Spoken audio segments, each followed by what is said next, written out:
I said in the last video that I would talk about the genre of the saga and why the saga genre is very engaging.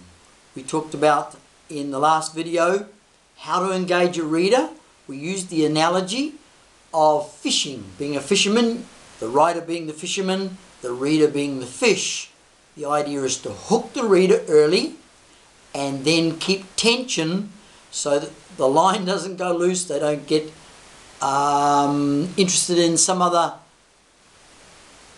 television or something else going on. The idea is they get so gripped in working out what is actually going to be the conclusion that they're tempted to turn to the last page.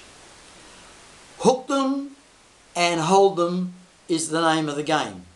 And the saga genre makes it even easier to do this. So you might like to consider writing one.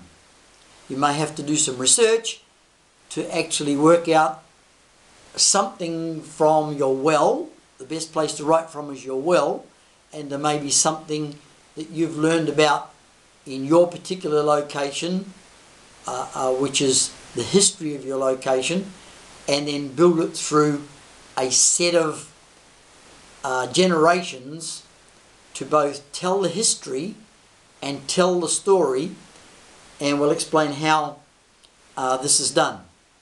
Hope this is helpful you and content rich. I'm just going to go off camera because I've dropped one of my sets of notes here.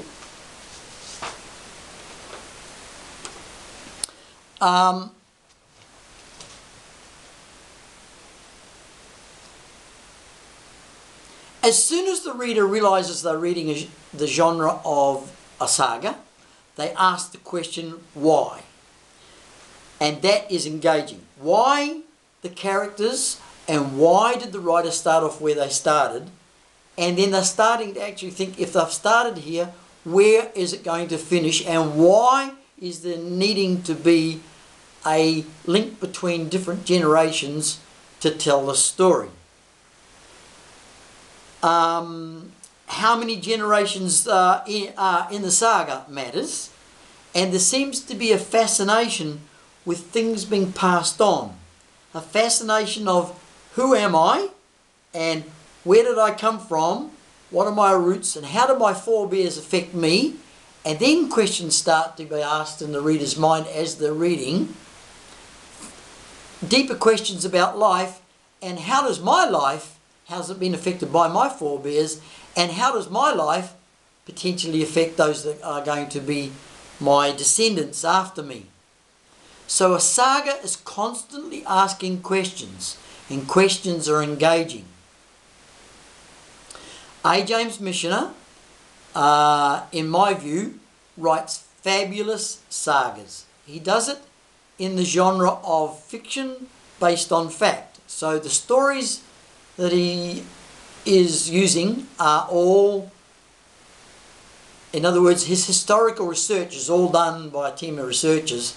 The author has passed away now, a few years back, but he had tremendous resources with all his researchers, and he'd pick out all this accurate historical set of facts and then build fictional characters within it. And some of the titles that come to mind would be Chesapeake, so it's located in Chesapeake, following down a lineage of a family. Each chapter comes to a conclusion, but then each chapter links to the overall picture of the history of that particular location. Alaska was another one he did. Hawaii was another one he did. Space was another one, just ones off the top of my head that I can think about. The one that I thought was the very best of them all, and I've read it more than once, with a few years between. Enjoyed it just as much the second time, maybe more the second time than the first time. $2 out of a second-hand bookshop. What a fabulous read. The Source. The only problem I would say with The Source is he uses the first 97 pages to explain all the technological dealings of archaeologists when they're setting up a dig.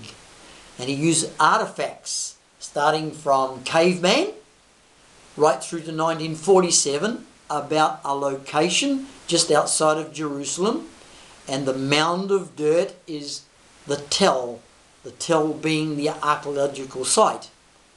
And what a fantastic read if you want to understand about what's happened on that piece of dirt through all of history, from early man right through to 1948, at the conclusion of the state of Israel becoming, the partitioning of Israel becoming the conclusion of that particular saga. Forget the first 97 pages. In fact, I wonder how many people never read that book, because the first 97 pages, in my view, are boring. But if you skip all that and go straight to the first chapter, The Bee-Eater, I tell you, he hooked me in the first few pages. I couldn't put it down. Now, with such a large book, he ran hot and cold, but when he was hot, he couldn't put it down. I knew when he ran a little bit colder than absolutely smoking hot, I knew that it would turn. So I read everything he ever wrote. Now, what else am I going to say here from my notes? It's probably a bit presumptuous of me to be making a video encouraging you to write a saga, when you'd say, if you ask me, and I'll be straight and honest with you, how many sagas have you written? Well, the answer's 2. You can go to gradedreading.com and you can look up The Mystery of the Strongbox. Because I have graded reading at different levels for different people learning to read in a second language, The Mystery of the Strongbox is not a complicated read, and the word bank required by second language students is not large to be able to understand it. So it can be read from probably 12, 14-year-olds through to anybody. But even like good children's stories, a good story is a good story regardless at what age limit it's actually aimed at. But it is saga in its nature. Now, it doesn't run down multiple family trees, but it's about passing on from one generation to another generation critical information, and it makes the reader think about things in relation to their own family, as I was talking about before. 4 Bastard Sons to Iran is quite a lot longer in its word count, and certainly very much more complicated in why each person is developed in the progressive saga, and why each person is absolutely critical for the end conclusion of the work. So there you go. I'm encouraging you to write a saga, and I've only written 2, but I love the genre. I personally write right across the genres, because one of the things that you need to do to become a successful ebook writer is to have different kinds of books on your shelf, so that when you build trust with a reader, they might go and look at something they might normally not have read. For argument's sake, Jenny Sweeney and I, Jenny's my co-writer, I'm dyslexic so I don't write that well, but Jenny beautifully fixes up my narratives. I'm the storyteller. In the case of dream bouncing, some people would say, well, I don't read science fiction. Well, dream bouncing, when you start to read it, you think, oh, this is science fiction. But because it's very explainable and there is a logic to everything in the book, it doesn't really fit the science fiction genre. Again, that book is just exploring different periods of history within the capacity for people to dream at different periods of time. And that doesn't give the show away. So it's a little bit saga-ish in that regard. So I would encourage you to go and look at Dream Bouncing. There is an audio sampler for that particular book, so you can have a try before you buy. Listen to Aileen's beautiful narration of that particular work. So be encouraged. Go and have a go. If you get 150 pages and find out you haven't got a book, you just might be like me and the other writer I was talking about, I forget his name now. He was a Colombian writer from memory. And then take those ideas. It's amazing how many times I've stored up ideas which never went anywhere that eventually found themselves in a plot that did come to a successful conclusion.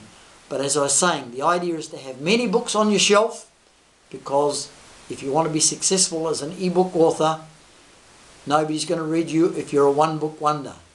They are not prepared to trust you if you haven't got a shelf of books. A shelf of books is a key to becoming successful as an author. I'm Ronald Sharp. That's enough for this particular video. Cheers until I catch you next time.